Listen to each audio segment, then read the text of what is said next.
attention to what is being taught to our students.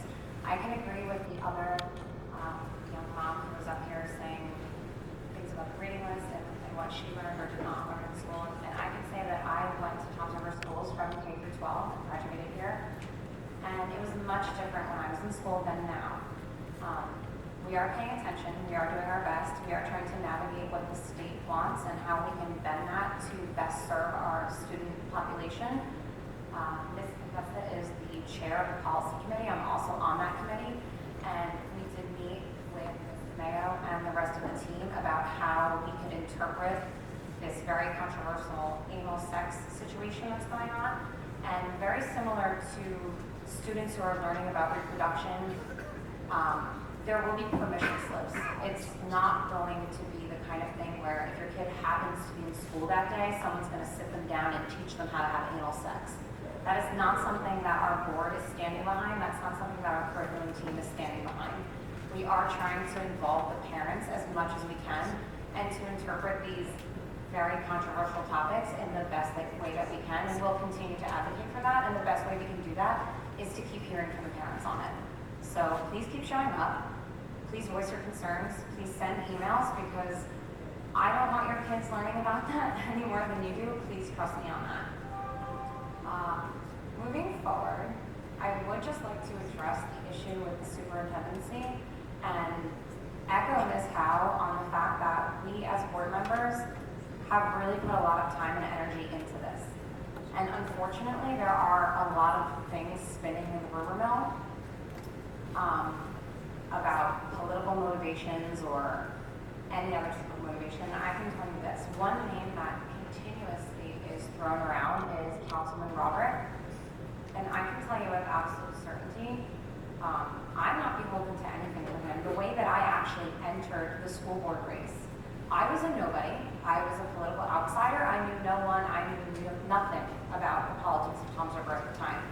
My friend Melissa ran the year prior, and I advocated for her. I went out and I helped her campaign. I got signatures for her because I thought she was great, and I thought she would make an excellent board member because she loves these kids, she loves the district, and she's a really involved mom. And when she did not win and she decided to rerun the next year and there were other seats available, she said to me, hey, I would love for you to run with me. And I had such a great time supporting her, and I cared so much at that point that I wanted to run with her.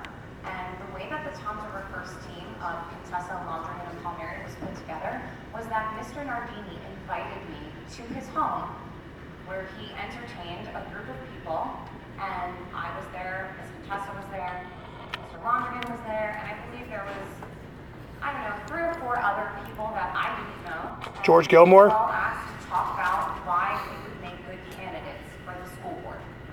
And a couple of weeks went by, and I got a call, and they said, hey, we think you'd be great, and you should totally run. You have, our support and whatever. So I was not hand-selected by any puppet master. I was backed by Mr. Nardini himself. So I'm not beholden to anyone. That being said, the lengths that people will go to sway a board member has gotten blatantly disgusting. Get used to it. Mr. Leonard is yelling from the back, get used to it. He also threatened me in the parking lot on my way into this board meeting. Excuse me? He has launched an online bullying campaign against me, has been harassing me, intimidating me, and bullying me, and also coerced my scorned ex-husband, who is emotionally unstable and suffers from substance abuse issues, to write an email to the press, which my ex-husband did not even send in himself. It was forwarded to the press by Mr. Leonard on behalf. I think that that's pretty disgusting. And beyond that, exactly. This has nothing to do with the children. So the fact that Let him talk. not voting the way that other people want. Let's be serious. It's the same 12 people that come yelling. Mr. Raymond is normally at this microphone screaming at me what a shame it is that I'm not voting the way he wants me to vote. Well, let me just tell you, I think it's sickening that as a young single woman who lives by myself, people are harassing, intimidating, and bullying me from it. It's I rules out.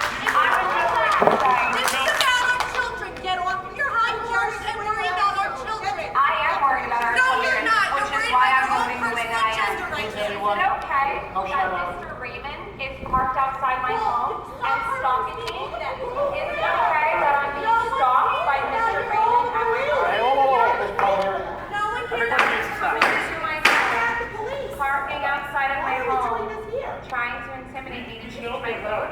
I am voting for the candidate that I think is best for this district. You know what happened. Please no shout out to the audience. This Come is out. not the truth. Public session is over anyway. This is the truth. It's not the truth. The It police is should be not. involved. Why They are are